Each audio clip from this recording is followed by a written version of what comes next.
Malgré son lancement il y a plus de 5 ans, l'opérationnalisation de la zone de libre-échange continentale africaine, la ZLECAf, accuse encore des lenteurs inquiétantes en Afrique centrale.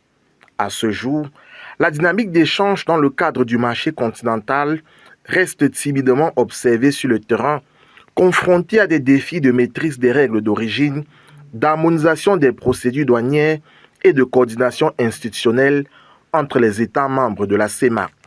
Face à ces contraintes, la Commission économique des Nations Unies pour l'Afrique centrale, la CEEA, réunit depuis ce matin à Yaoundé les représentants des comités nationaux ZLECAf de la sous-région et les fédérations du secteur privé. L'ambition de cette rencontre de haut niveau est d'outiller techniquement ces structures considérées comme la cheville ouvrière du processus de mise en œuvre de la ZLECAf au niveau national. Il s'agit de leur donner les leviers nécessaires pour traduire des accords juridiques en opportunités d'affaires concrètes.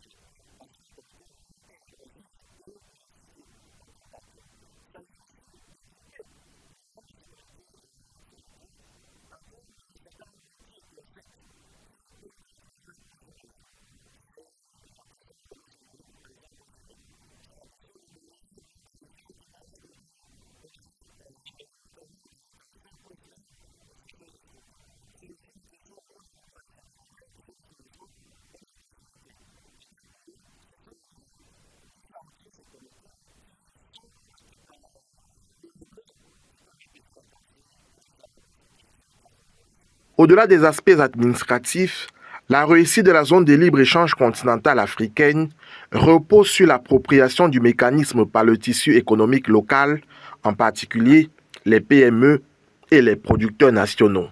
Les travaux mettent ainsi l'accent sur la levée des barrières non tarifaires, le renforcement des capacités logistiques et la facilitation du transit des marchandises aux frontières.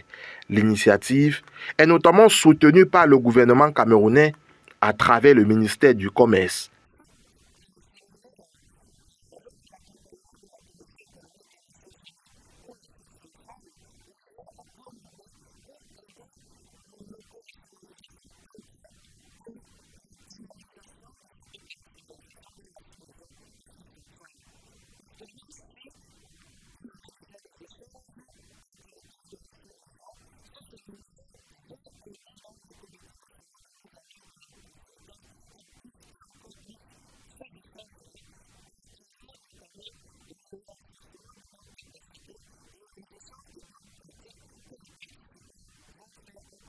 En renforçant le rôle des comités nationaux, l'Afrique centrale entend rattraper son retard dans la mise en œuvre de la ZLECAf et faire du commerce intra-africain un véritable moteur de croissance et d'intégration sous-régionale.